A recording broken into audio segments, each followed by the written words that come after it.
60 Hz nebo dokonce 120 Hz.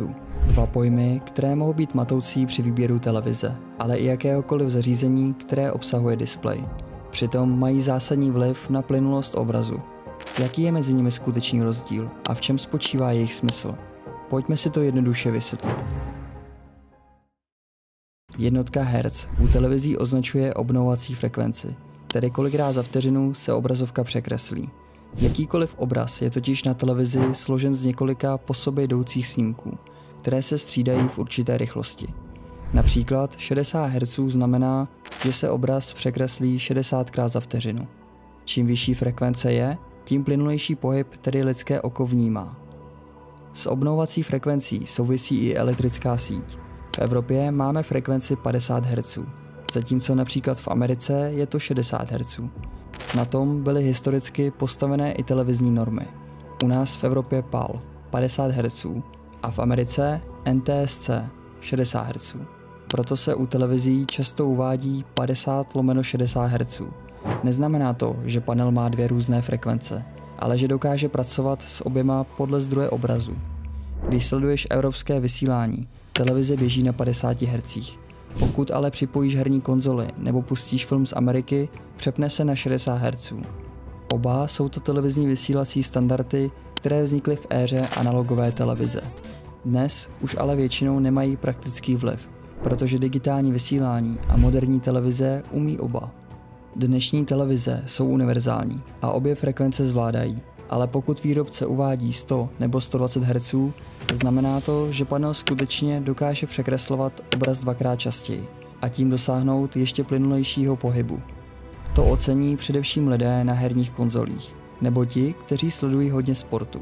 Když ale uvidíš hodnoty jako 400 Hz nebo 12 Hz, nejde o skutečnou obnovovací frekvenci, ale o marketingové označení různých technologií, které pohyb uměle vyhlazují.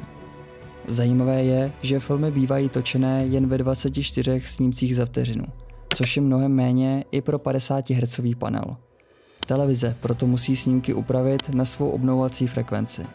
V Evropě se 24 snímků převádí na 50 Hz v podobě, kdy se každý snímek zobrazuje dvakrát a některý třikrát, aby se dostalo na 50 snímků. V Americe na 60 Hz metodou střídání snímků 3 a potom 2, aby se snímky napasovaly na 60 Hz.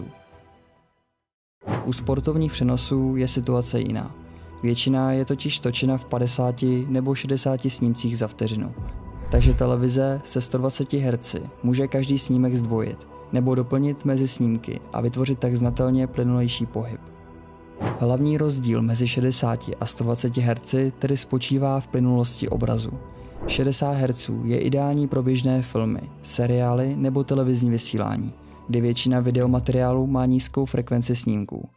Naopak 120 Hz dokáže obraz překreslit dvakrát častěji a díky interpolaci mezi snímků nebo zdvojení snímků vytváří plynulejší pohyb, méně rozmazaných rychlých scén a tedy příjemnější sledování sportu či hraní her. Některé televize dokonce dnes nabízí 144 nebo 240 Hz, ale pokaždé se jedná pouze v případě připojení herní konzole přes HDMI výstup. U 240 Hz se navíc nejedná o plné 4K rozlišení, které dnes standardně televize nabízejí, ale pouze o 4x menší, a to Full HD.